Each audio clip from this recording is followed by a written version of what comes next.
राम एक प्रवचन परम श्रद्धेय स्वामी जी राम सुधा जी महाराज द्वारा दिनांक 27/91 लगभग 3:25 पर नहर में दिए गए। राम नारायण नारायण नारायण नारायण नारायण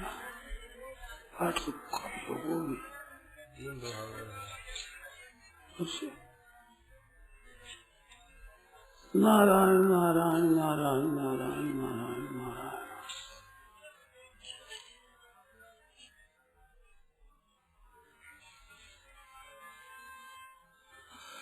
राम राम राम।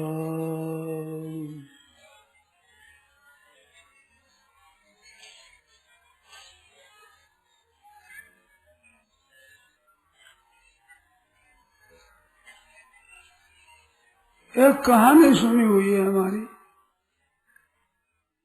एक किसी शहर में सेठ रहते थे, बड़े धनी आदमी। उनके 7 बेटा थे। सब बेटों का ब्याह हो चुका था। छोटे से छोटे लड़का का ब्याह पीछे से पीछे हुआ। तो छोटी बहू आई, वो बड़ी समझदार। उसके पिता ने बहुत सुंदर शिक्षा दी थी कि बेटा जहाँ जाओ वहाँ इस रीति तुम रहना। बालक में जो गुण आते हैं वो माता पिता के आते हैं। हम यहाँ भी देखते हैं, बहुतों से पूछते हैं, बात करते हैं, तो वे कहते हैं हमारे पिताजी ये सत्संग में जाया करते, माता जी जाया करती। ऐसी कई कथाएं पद्म पुराण में भी आती है और कई जगह कथाएं आती है। तो उन माता पिता के प्रसंग से ही बालक में अच्छे गुण आते हैं। तो बालिका बड़ी अच्छी सुशील थी। वो ब्याह कर जब आई, जब दोबारा आई ना, गोना कहते हैं जिसको, पीड़ागमन कहते हैं, मुकलावा कहते हैं। जब वो छोरी मुकलावा आई तो वहां रहने लगी तो वो 6 जेठानी तो वह एक ही, दूसरी जेठानी कोई है ही नहीं उसकी। सब जेठानी जेठानी बड़ी बड़ी। उनके आपस में एक संधि हुई थी। बारी आई रसोई बनाती। सुबह ये बनाओ तो शाम को ये बनाओ, दूसरे सुबह शाम, ऐसे 6 बारी। तो 3 दिन से बारी आती थी। ऐसे रसोई बनाती थी। तो रसोई बनाते हुए उनके मन में आया कि रोजाना हमें रसोई बनानी पड़ती है। बड़े बड़े धनी आदमियों के घरों में तो रसोईया रहते हैं, पराते हैं, यहाँ हमारे खुद को बनाना पड़ता है। ऐसे कुछ भाव उन स्त्रियों के आया करते थे। तो वो छोटी बहू जल्दी अपने सौ स्नान करके, साफ कपड़े शुद्ध पहन करके जा बैठी रसोई में। जेठानी से पहले जिस जेठानी की बारी वो आई तो हाथ जोड़ा कि आज रसोई मेरे को करना दो, रसोई मैं बनाऊंगी। तो बोली देखो बहू तुम छोटी हो, अभी तुम नहीं बनाओ, अब दोबारा आओ तो बनाना, अभी नहीं। अभी हम तुम्हारा लाड करते हैं, प्यार करते हैं, तुम ऐसे रहो। उसने कहा कि मेरा क्या अवगुण हो गया, क्या कसूर हो गया। तो वास्ते लगी कि बड़ी कसूर की बात थोड़ी है, ये तो प्यार की बात है। रसोई तुम क्यों बनावे, हम बहुत है बनाने वाली, तुम बैठो आराम करो। कि नहीं, आप देखो जेठानी हो, माता के समान हमारे पूजनीय हो, इस वास्ते आज कृपा करो मेरे को बनाने दो।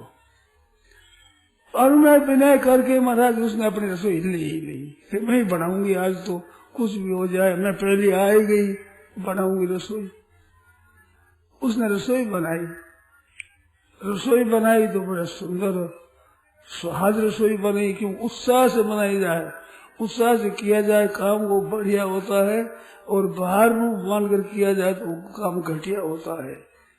जबरदस्ती कहे और रसोई बनानी पड़े तो इधर चूल्हा जले, इधर रोटी जले, इधर कालजो जले, बड़े जले उसमें तो, क्योंकि मन है नहीं, तो क्या किया जाए। तो उसने महाराज बड़ी प्रसन्नता से रसोई बनाई। सबको जमाया। सबने कहा भाई आज रसोई तो बहुत बढ़िया बनी, साग दाल भात रसोई साग, फिर कहा सब बहुत बढ़िया बना है, सराहना करने लगे। अब शाम को दूसरे दिन सुबह 6 बजे जा बैठ गई, रसोई तो मेरे को बनाने दो। वे सब कहती है बौड़ी है तू। बनाई तो दिन में सास पहुंची उसके कमरे में और कहा कि बहू तू बेटी क्यों बनाओ रसोई, तेरे 6 जिठानी है, 6 वे बनाया करे, तू अब प्रेम आराम से आराम कर। तो वह पगा पड़ गई कि आप माता जी कृपा करो, मेरे पर मेहरबानी करो, कि ना तेरे को नहीं रसोई वे करे, मैंने क्या कसूर किया, किस कसूर का दंड है ये। हंसने लगी कि बड़ी दंड नहीं है, ये तो हम प्यार करते हैं। वो कहते मैं प्यार नहीं समझती, रसोई में पुण्य होता है, रसोई करने से क्या पुण्य क्या होता है इसमें। तो आप ब्राह्मण भोजन देते हो कि नहीं, साधुओं को भोजन कराते हो कि नहीं, भूखे भिखारी को अन्न देते हो कि नहीं, क्या देते हैं, क्यों देते हो, कि अन्न देने से पुण्य होता है, दूसरों को तृप्ति करने से पुण्य होता है। तो क्या मैं रसोई बनाऊं और घर वाले भोजन करेंगे तो पुण्य नहीं होगा। अन्न तो आपके घर का है पर मेहनत तो मेरी है, उसका पुण्य नहीं होगा क्या, फिर पुण्य तो होगा।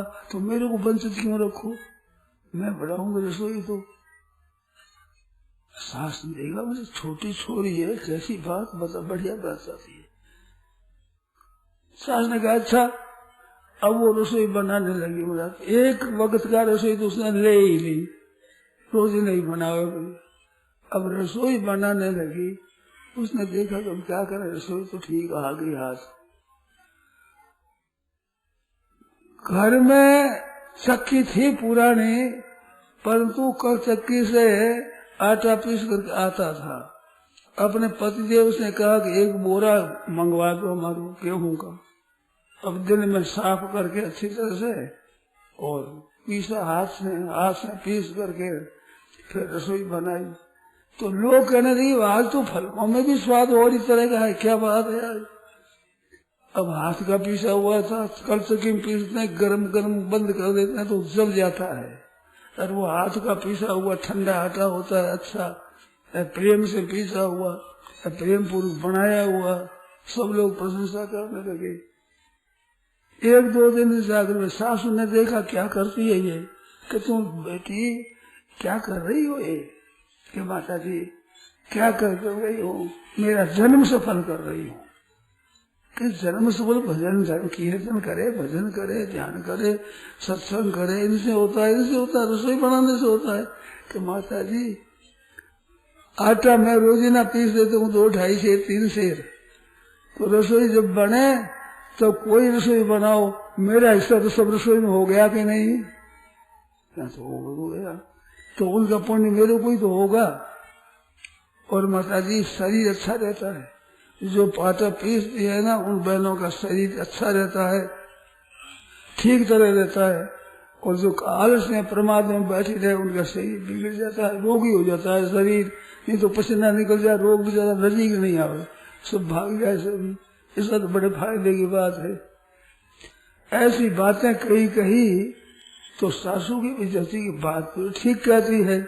दूसरे दिन महाराज सासू जा बैठे थे चक्के के पास में, वो रसोई बना कि माँ जी क्या कर रही हो आप, ये आटा पीसती हो, हम कितने दिन साथ वो आपके सामने तेरा बात हुई सो कि तुम समझती नहीं, समझ क्या छोकरी है, सबको लूट लगी है, तुम्हारा पुण्य भजन ध्यान तो ये लूट लगी केड़ी, और तुम रह जाओ गिरी थी, भोली हो, समझती तो हो नहीं। क्या बात है माँ जी, क्या क्या बात है, जो रसोई भोजन करावे आटा पीसे उसको पुण्य होता है, भगवान मिल जाए 12 महीना में, अगर प्रेम से किया जाए तो आप क्यों पुण्य करते हो दूसरा। यह बात तो ठीक है। अब लड़ने लगी सा, अब रसोई में लड़ाई होगी स्वरूप, वो तो क्या मैं करूँ, वो तो मैं करूँ, अब आटा पीसूं मैं पीसूं, अब चक्की एक ही, तो अपने पति से क्या कर लाओ एक कमरे में एक चक्की धर दो, सब हम आटा पीसेंगे, सभी आटा पीसने में पुण्य होता है तो आटा हम पीसेंगे। अब 2.5 से पीछे तो महाराज कितना हो जाए, इतना करोगे क्या आटा का? सर करो चाहे न करो तो आटा बिक्री कर दो आप दुकान में, हम तो आटा तो पीसेंगे। उसने देखा अब क्या करें, हमारे तो भटक गई हाथ से। अब उसने क्या किया कि सब भोजन करके उठते हैं तो थाली है, गिलास है, रोटी है, लोटा है, ये रहता है। उनको लेकिन वो एक बर्तन मांजने वाली आती है, वो सब मांज देती है और अपना आटा रोटी है, साग दाल है, वो लेकर चली जाती है। तो वो वहां मांज रही थी। इसने क्या किया, उनसे पहले ये कूड़ा राख से भर करके और बैठ गई बर्तन मांजने लगी। सासू ने कहा, बहू ये क्या करती हो? तुम देखती हो इसमें पैसा अपना रहता नहीं, थोड़ा सा महीना दे देते हैं, रोटी वो खा लेती है, पर अपना बर्तन मांज देती है। तुम क्यों करती हो ये? इनके क्या फायदा देगा तेने? मेरे कपड़े खराब हो जाएंगे और गहने घिस जाएंगे, रुपया तो उनमें खत्म हो जाएगा, तो क्या फायदा हुआ इसमें? माँ जी रुपयों का फायदा नहीं है। आपने सुना नहीं महाभारत में पांडवों का यज्ञ हुआ तो जूठन उठाई भगवान श्री कृष्ण, सबसे पूजा उनका हुआ, पहले पूजन उनका हुआ और उन्होंने जूठन उठाई। जूठन उठाने से भगवान राजी होते हैं। ये ऊंचे दर्जा का काम, सेवा में जितना ही नीचे दर्जा का काम है उतना ही उस दर्जा ऊंचा होता है सेवा में। इस वास्ते ये तो मैं करूंगी।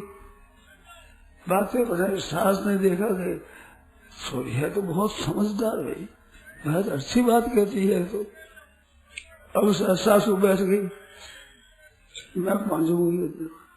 अब वे लड़ाई करने लगी, सास बहू लगने लगी।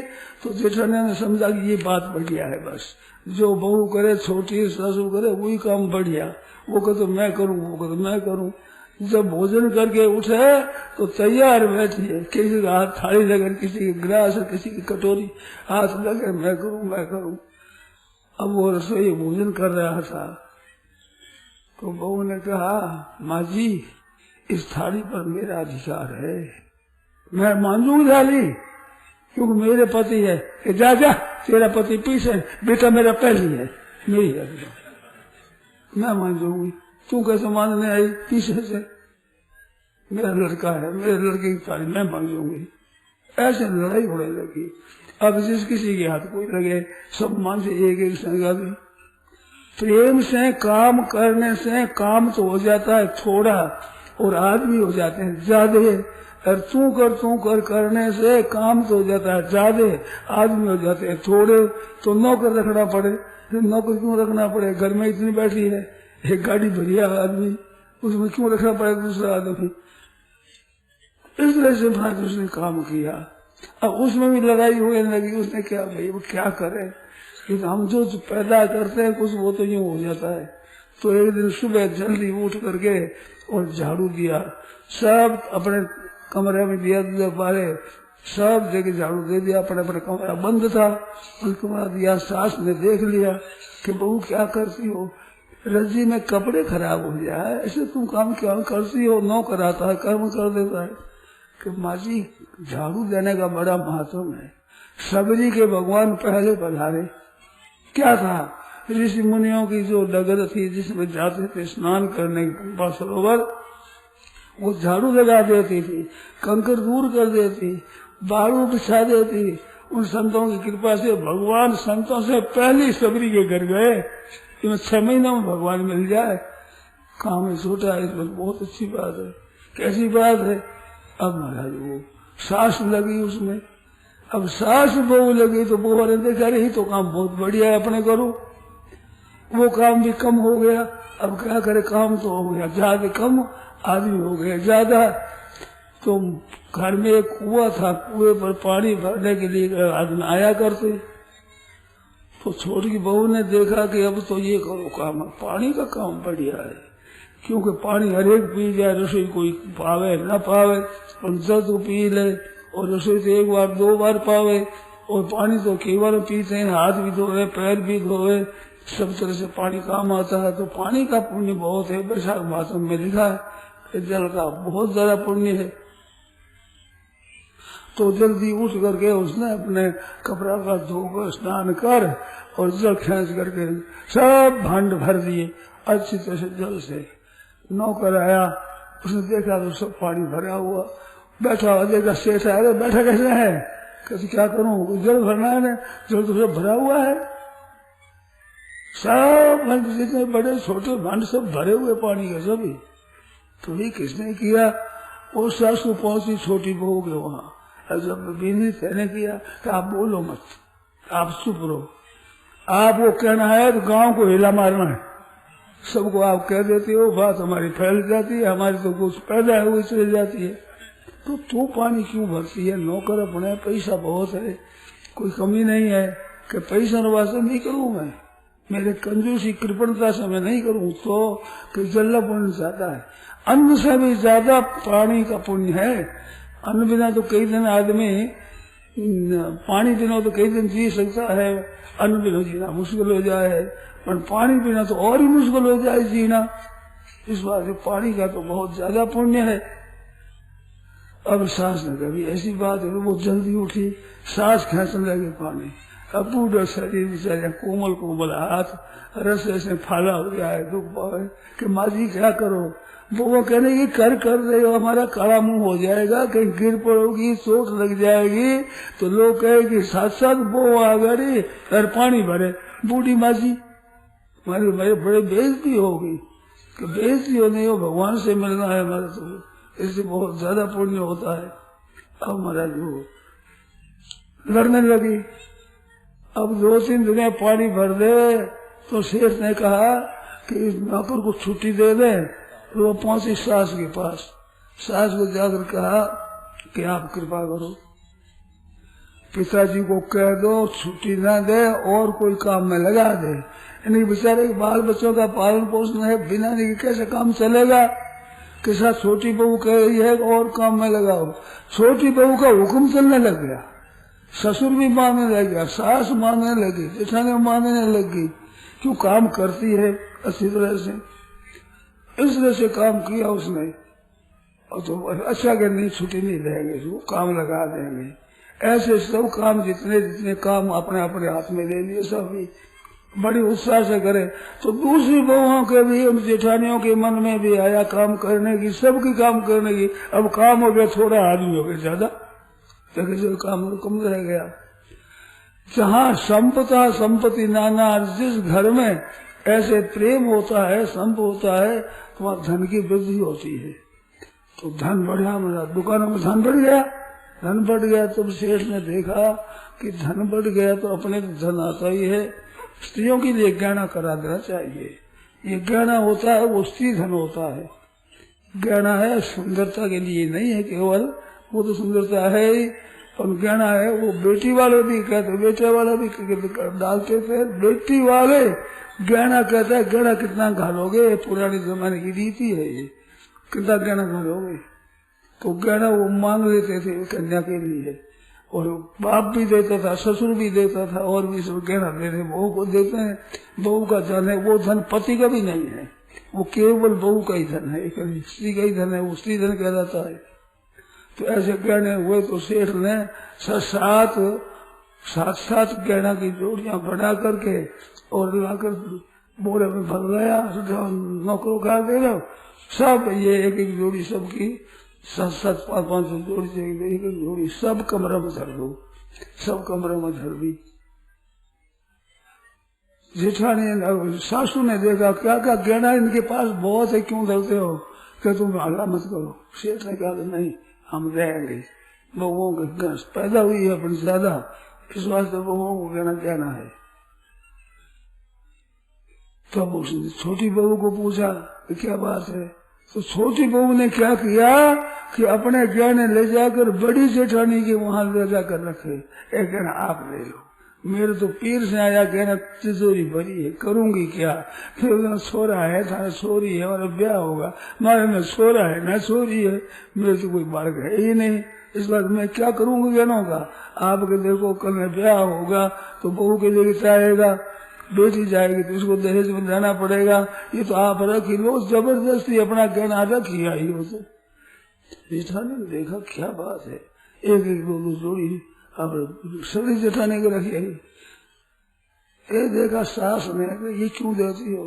कि माता जी काम धंधा तो करने से पुण्य होता है, गहना है, कपड़ा है, चीज वस्तु रुपये पैसे रहने से पुण्य होता है, काम रहने से पुण्य होता है, इसके बड़ा भारी पुण्य होता है। नहीं तो आप दान पुण्य क्यों करती हो? प्रयाग जाओ दान करो, वहां करो, तीर्थ में करो, दान करो तो पुण्य होता है इसका। ऐसी बात है। हाँ तो सेठा ने सेठ ने कहा कि साहब ये तो आपने कराया है, मेरी तरफ से मैं गहना करवा दो हमारे को। सेठ बड़ा ऐसी बात कि धोती देते, इनको साड़ी देते तो लड़ाई करती थी, गहना दे बहुत अच्छी बात है, तुम करा देंगे। सेठ साहब उदार था, बना दे, ये आप दो साहब, अब आप अपने हाथों बहुओं को दो। तो ज्यादा क्या कहूँ, चीजों वस्तुओं देने के लिए साड़ी देगा, इनको गहना देगा, इनको बर्तन देगा, इनको लोटा गिलास थाली कटोरी इनकी देोगे, अलग अलग इनके घरों में चाहिए, तो क्यों ये बेटा बेटी को देंगी। इस तरह से महाराज इनकी जो आवे छोटी बहू के वो अपनी जेठानियों को दे दे, उस ज्यादा दे दे। अब जेठानियों को चाहिए जेठानी उनको दे, अब गहना वो तो उनके पटके, वो उनके पटके, आप लो, वो कहते आप लो, उनके आप लो। ये गहनों की तृप्ति नहीं होती, कितना ही करा दो, अब तृप्ति हो गई सबकी। ये तो लेना अच्छा है, लेना अच्छा नहीं है, अपना कर्ज क्यों चढ़ावे। इस तरह से करते उस घर में इतना प्रेम बढ़ गया, लोगों में प्रशंसा हो गई कि वो घर इतना धनी होते हुए कितना प्रेम रखते हैं, कितना आपस में स्नेह रखते हैं। तो लोग उनके घर का आकर पानी पीने लगे कि भाई पानी पीनो तो हम शुद्ध हो जाए। साधु महात्मा भी ऐसे घरों का अन्न चाहते हैं कि ऐसे घरों का अन्न बता हमारा अंतर्गण भी शुद्ध हो जाए, क्योंकि त्याग की महिमा है। सब जगह साधु हो, चाहे गृहस्थी हो, ब्राह्मण हो, चाहे वैश्य हो, कोई जाति हो, त्याग की महिमा है सभी। तो काम करने में अपने शरीर के आराम का त्याग है, चीज वस्तु देने के में लोभ का, वस्तुओं का मोह है, उसका त्याग है। तो त्याग से शांति की प्राप्ति, परमात्मा की प्राप्ति होती है। तो उस घर में बहुत अन्न बढ़ने लगा, बहुत ज्यादा प्रशंसा होने लगी जगह जगह ही। और लोग भी उन घर का जल पिए तो भी ठीक है, इस घर का जल पिए जो अंतर्गण शुद्ध होगा। तो घरों में रहने का ये तरीका है, घर में किस तरह से रहे, गृहस्थ में रहने का तरीका है। ये अगर सोच कर तो अच्छी बात है। काम हरेक करते हो, काम करने की विद्या आ जाती है तो काम से कल्याण हो जाए। स्वकर्मणात्मभ्यर्थ सिद्धिं विन्दति मानव, भगवान ने लिखा है। सर्वकर्मा निविशदा पूर्वाणु, सब काम करता हुआ मनुष्य परम सिद्धि को प्राप्त हो जाए। क्या जिसने प्राप्त संसार व्याप्त है, पैदा हुआ है, अपने कर्मों से उसका पूजन, भगवान ने उसका पूजन करे अपने अपने कर्मों के द्वारा। स्वकर्मणात्मभ्यर्थ सिद्धिं पानवा यथा प्रवृत्ति भूतानाम येन सर्वमिदं ततं स्वकर्मणात्मभ्यर्थ सिद्धिं विन्दति। इस वजह से काम के द्वारा भगवान का पूजन किया जाए। तो चीज वस्तुओं के त्याग के द्वारा और काम धंधा ग्रहण करके इसके द्वारा भगवान का पूजन करे। तो अब बहनों से कहना है कि आप लोग घरों में इस तरह से बर्ताव करो। तू कर करो तो क्या होगा, बैठी रहेगी, काम नहीं करेगी तो शरीर बढ़ जाएगा मोटा, तो उठाने वाले रोवेंगे, भार बहुत है मुर्दे में, यार ऐसा होगी, फायदा क्या निकलेगा। और काम करोगे शरीर भी ठीक रहेगा, रोग भी नहीं होगा, फिर महिमा भी होगी और आपके पुण्य का संचय भी होता है। तो बहनों माताओं चाहे घरों में उत्साह को काम करे। देरानी जेठानी का आप एक है, भाई भाई दोनों जाते हैं, एक साग पूड़ी लिया कुछ लिया तो भोजन दोनों कर देते हैं। इनके घर में कटोरी दूसरे घर में चले जाए तो लड़ाई करेगी, हमारी कटोरी गई वहां पर, जेठानी के अरे गई तो जेठानी के गई, देवरानी के गई, यही तो घर में ही है। परंतु शुरुआत में बर्तनों का बड़ा वो होता है, रोटी दे देगी, भोजन दे देगी, मन कटोरी छोटी सी गई, लो की कटोरी भी छोड़ी नहीं जाती, वो तो ले लो। मेले में जावे तो बहुत चीजें खरीद लेती है, पत्थर खरीद लेती है, सिला खरीद, लोढ़ा खरीद लेती है, चीजों खरीद लेती है, कई बर्तन खरीद लेती है, मेरे सब बोझल लियाती है इसमें। तो ये स्त्रियों का स्वभाव है। क्यों है स्त्रियों का स्वभाव? स्त्रियों में काम पड़ता है, जरूरत रहती है वस्तुओं की, पुरुषों को क्या पता क्या जरूरत है घरों में, इस वास्ते ये खरीदती है। इस तरह से उदारता आप रखो, काम धंधा तो करने की चेष्टा, चीज वस्तु देने की चेष्टा ऐसे रखो तो आपस में प्रेम हो जाएगा।